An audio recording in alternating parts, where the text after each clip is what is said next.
तो दोस्तों स्वागत है आपका आपके अपने चैनल ऋतिक की पाठशाला में। तो बेसिकली आज की वीडियो में हम बात करने वाले होंगे नॉर्मल रेजिडेंट यानी सामान्य निवासी से रिलेटेड कुछ चीजों के बारे में बात करेंगे। तो इससे पिछले पार्ट में हमने बात करा था कि नॉर्मल रेजिडेंट कौन होता है और उसके बारे में कुछ बातें करी थी। तो आज की वीडियो में हम जानेंगे कि किसको हमें अपने देश का नॉर्मल रेजिडेंट मानना है या किसको नहीं मानना है। कुछ केसेस के बारे में चर्चा करेंगे। तो चलिए दोस्तों वीडियो को स्टार्ट करते हैं। तो दोस्तों स्टार्ट करते हैं देखना कुछ केसेस जो कि नॉर्मल रेजिडेंट से रिलेटेड है। तो पहला केस निकल कर आता है आपका एम्बेसी, जिसको हम दूतावास कहते हैं। तो बेसिकली एम्बेसी होती क्या है, मान लीजिए यूएसए में अगर आपको कुछ काम पड़ता है तो आप यूएसए गवर्नमेंट से कैसे बातचीत करोगे। तो आप ये तो है नहीं कि आप सीधा यूएसए चली जाओगे आप बातचीत करने के लिए, ऐसा नहीं होता है। होता क्या है कि यूएस गवर्नमेंट के कुछ ऑफिस पूरे वर्ल्ड में खुले हुए होते हैं। उन्हीं ऑफिस को आप आम बोलचाल की भाषा में एम्बेसी या फिर दूतावास कहते हैं। तो उन दूतावास का एक हेड होता है, जैसे हमारे देश के हेड पीएम होते हैं ना, ठीक उसी एम्बेसी का एक हेड होता है जिसको एम्बेसडर कहा जाता है। इंग्लिश में क्या कहा जाता है, एम्बेसडर। तो होता है क्या है कि अगर मान लीजिए आपको उस कंट्री से रिलेटेड कुछ भी काम है ना, तो आप डायरेक्ट उस कंट्री में नहीं जाओगे, आप उसकी एम्बेसी जो आपके देश में खुली है उसके पास जाओगे और वहां जाके पहले कंफर्मेशन करोगे कि आपकी प्रॉब्लम क्या है। फिर वो आपको बताएंगे, आगे गाइडेंस करेंगे कि आपको काम कैसे करना है। तो मान लीजिए यूएस एम्बेसी इंडिया में खुली हुई है, तो यूएस की एम्बेसी में दो प्रकार के लोग काम कर रहे होंगे।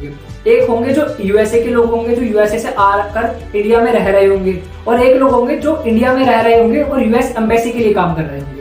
अब वो यूएस एम्बेसी में काम करेंगे तो उनको यूएस एम्बेसी पैसा भी देगी, और यूएस एम्बेसी दो लोगों को पैसा दे रही होगी। एक तो अपने लोगों को दे रही होगी, दूसरा जो इंडियन एम्प्लॉय वहां काम कर रहे हैं उनको पैसा मिल रहा होगा। तो इस केस में क्वेश्चन ये उठता है कि जो इंटरनेशनल लोग हैं यूएसए के, उनको तो हम नॉर्मल रेजिडेंट नहीं मानेंगे, ना ही उनकी इनकम को हम नेशनल इनकम में इंक्लूड करेंगे। जबकि जो पर्सन हमारे देश में रह रहा है उसको हम नॉर्मल रेजिडेंट मानेंगे और उसकी इनकम को हम अपने देश की नेशनल इनकम में इंक्लूड करेंगे। यानी मान लीजिए कि एम्प्लॉय को 50,000 रुपए यूएस गवर्नमेंट से मिलते हैं एम्बेसी में काम करने के, तो उस केस में वो 50,000 रुपए हमारी नेशनल इनकम का पार्ट होगा। तो यही कारण है कि हमें ये एम्बेसी वाला एक केस पढ़ना पड़ा। ठीक उसी वे में WHO, IMF, वर्ल्ड बैंक, इनकी भी पूरे वर्ल्ड में कहीं ना कहीं ब्रांचेस होती हैं। तो इनकी ब्रांचेस में भी दो प्रकार के लोग काम कर रहे होते हैं। एक इनके मेन हेड यानी इंटरनेशनल लोग होते हैं, दूसरे उस कंट्री के लोकल लोग भी वहां काम कर रहे होते हैं। तो ये लोग एक तरीके से एम्प्लॉयमेंट भी जनरेट करते हैं। तो वहां भी दो लोगों को पैसा मिल रहा होगा, एक फॉरेन एम्प्लॉयज को, एक उस कंट्री में रहने वाले लोगों को पैसा मिल रहा होगा। तो उनको भी हम नॉर्मल रेजिडेंट मानेंगे और नेशनल इनकम में इंक्लूड करेंगे।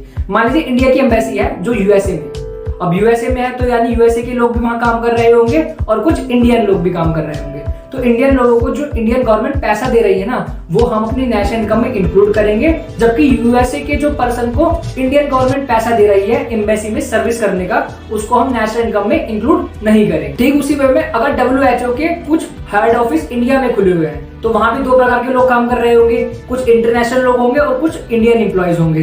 तो जो इंडियन एम्प्लॉयज को WHO पेमेंट कर रहा होगा उनको हम अपनी नेशनल इनकम में इंक्लूड करेंगे, क्योंकि वो पर्सन हमारे देश के क्या है, नॉर्मल रेजिडेंट है। तो आई होप आपको समझ आ रहा होगा कि बेसिकली एम्बेसी के केस में, कुछ इंटरनेशनल ऑर्गेनाइजेशन के केस में हमें किसको नॉर्मल रेजिडेंट मानना है और किसको नहीं मानना। इसके अलावा हमारे पास कुछ और भी केस है जिसको हम एक बार देख लेते हैं। तो चलिए दोस्तों स्टार्ट करते हैं देखना कि नॉर्मल रेजिडेंट के बारे में क्या क्या चीज़ें हमें ध्यान में रखनी है और किस किस पर्सन को हमें नॉर्मल रेजिडेंट मानना है और किस किस को नहीं मानना। तो इसे पिछले पार्ट में आपको बता के आ चुका हूँ कि नॉर्मल रेजिडेंट कौन होता है। तो अब हम स्टार्ट करते हैं कि नॉर्मल रेजिडेंट के अंदर हम किस किस को इंक्लूड करते हैं। तो जो पहला पॉइंट आपको दिख रहा होगा, citizen of the country who normally reside मतलब होता है रहना in the country who centre of economic interest lie in the country. ये वही बात है कि अगर कोई व्यक्ति किसी कंट्री का सिटीजन है और वो उस कंट्री में रह रहा है और उसके सेंटर ऑफ इकोनॉमिक इंटरेस्ट यानी वो वहाँ अर्निंग भी कर रहा है, स्पेंडिंग भी कर रहा है, तो वो वहाँ का क्या कहलाएगा, नॉर्मल रेजिडेंट कहलाएगा। और उसके द्वारा जो भी इनकम वहाँ अर्न की जाएगी ना, वो हमारे देश की नेशनल इनकम का पार्ट होगी। अगला आता है citizen of other nation who continue to live in the country beyond a year of 1 year and who centre of economic interest lie in the country. मान लीजिए एक फैमिली है, वो यूएसए में रहती है और वो इंडिया में आके रह रही है, 1 साल से भी ज़्यादा उसको हो चुका है, और साथ क्या, तो उसके जो सेंटर ऑफ इकोनॉमिक इंटरेस्ट है, तो आप पूछ रहे सेंटर ऑफ इकोनॉमिक इंटरेस्ट मतलब कि वो 1 साल तक तो इंडिया में रहा है और साथ क्या उसने इंडिया में स्पेंडिंग भी करी है, अर्निंग भी करी है, प्रोडक्शन, इन सब में से कुछ ना कुछ चीज़ उन्होंने कर ली है। तो एक तरीके से वो भी क्या हो जाएगा, हमारे देश का नॉर्मल रेजिडेंट बन जाएगा। और वो इंडिया में रह के अगर कोई इनकम कमाएगा तो वो हमारे देश की नेशनल इनकम में ही इंक्लूड होगा, उसके देश की नेशनल इनकम में इंक्लूड नहीं होगा। दोस्तों अगला आता है citizen of a country working in international organisation और foreign embassy located in that country. तो ये वही बात हो गई जो मैंने आपको ये बताया था कि एम्बेसी में जितनी भी इंटरनेशनल ऑर्गेनाइजेशन है वहाँ दो प्रकार के लोग होते हैं, एक अपने देश के लोग होते हैं, एक दूसरे देश के लोग होते हैं। जो पैसा हमारे देश के लोगों को इंटरनेशनल ऑर्गेनाइजेशन से मिलता है उसको हम अपनी देश की नेशनल इनकम में इंक्लूड करते हैं, क्योंकि उनको हम अपने देश का नॉर्मल रेजिडेंट मानते हैं। तो यही कारण है कि उसको हम अपने देश की नेशनल इनकम में इंक्लूड करेंगे। जैसे an Indian working in world bank office, जो कहाँ है, न्यू दिल्ली में है। मान लीजिए वर्ल्ड बैंक का कोई ऑफिस है, उसमें एक इंडियन काम कर रहा है जो न्यू दिल्ली में है, तो उसको हम नॉर्मल रेजिडेंट कंसीडर करेंगे और उसको जो वहाँ सैलरी मिल रही होगी वो हमारे देश की नेशनल इनकम का पार्ट होगी। Citizen of a country who are living abroad but not for a period exceeding 1 year and who centre of economic interest lie in their home country. तो मान लीजिए कोई पर्सन है इंडिया का जो USA में रहता है, बट वो 1 साल से ज़्यादा यूएसए में नहीं रहा है और उसके सेंटर ऑफ इकोनॉमिक इंटरेस्ट यानी वो कुछ पैसा यूएसए में भी खर्च कर रहा है और कुछ पैसा इंडिया में भी खर्च कर रहा है, तो इस केस में ऐसे पर्सन को भी हम नॉर्मल रेजिडेंट मानेंगे और उसके द्वारा जो भी इनकम अर्न की जाएगी वो हमारे देश की नेशनल इनकम का पार्ट होगी। बॉर्डर वर्कर्स और person who cross the border between 2 countries daily और regularly in order to work in 1 country and the resident of the country in which they live not of the country in which they are working. तो आप इसको एक example समझ सकते हैं कि USA और जो कनाडा है ना, उन दोनों देश के बीच में जो बॉर्डर है वहाँ कोई भी प्रकार की फेंसिंग नहीं होती है। होता क्या है कि कुछ यूएसए में रहने वाले लोग कनाडा में जाके क्या करते हैं, काम करते हैं, और कुछ कनाडा में रहने वाले लोग यूएसए में आकर काम करते हैं। तो इस केस में होता क्या है, जो व्यक्ति यूएसए में रह रहा है और वो कनाडा में जाके पैसा कमा रहा है, तो वो जो पैसा कनाडा से लेके यूएसए में जा रहा है ना, उसके पैसे को यूएस गवर्नमेंट अपने देश की नेशनल इनकम में इंक्लूड करेगी। वही अगर मैं कनाडा की गवर्नमेंट की बात करूँ तो जो कैनेडियन पर्सन यूएसए में जाके काम कर रहे हैं ना और जो पैसा कमा के कनाडा वापस ले आते हैं, जो डेली टू डेली बॉर्डर को क्रॉस करते हैं, तो इस केस में वो पैसा जो होगा वो कैनेडियन गवर्नमेंट की नेशनल इनकम का पार्ट होगा। आई होप आपको समझ आ गया होगा कि कैसे यूएस और कनाडा का जो बॉर्डर है ना, वहाँ किसी भी प्रकार की कोई फेंसिंग नहीं है, लोग एक जगह से दूसरी जगह आसानी से गाड़ी से ट्रैवल कर लेते हैं। अब दोस्तों अगले पॉइंट को देखते हैं, जिसमें लिखा है officials, diplomats and member of arm forces. यानी ऑफिशियल कौन होते हैं, तो जो गवर्नमेंट के एम्प्लॉयज़ होते हैं, ऑफिसर्स होते हैं बड़े बड़े, उनको हम ऑफिशियल्स कहते हैं, डिप्लोमेट्स कहते हैं और कभी कभी उनको मेंबर्स भी कह देते हैं। आर्म फोर्सेज का मतलब होता है सेना of a foreign country are treated as the normal resident of the country to which they belong and not to of the country in which they are employed। मान लीजिए इंडियन एम्बेसी है, अब वहाँ क्या हो रहा है कि कुछ एम्बेसडर काम कर रहे हैं जो इंडिया ओरिजिन के हैं, यानी इंडिया से आए हैं, तो उनको अगर कोई सैलरी रिसीव हो रही है इंडिया से, क्योंकि वो इंडियन एम्बेसी में काम कर रहे हैं और इंडियन ऑफिशियल्स हैं, तो उनको हम अपने देश का नॉर्मल रेजिडेंट मानते हैं। अब ये नहीं होगा कि वो जो एम्बेसडर है ना, वो अगर यूएसए में मान लीजिए हमारी एम्बेसी है, तो वो रहता कहाँ होगा, यूएसए में रहता होगा, बट उसको जो पेमेंट हो रही होगी पैसों की, वो कौन कर रहा होगा, वो इंडियन गवर्नमेंट कर रही होगी उसको।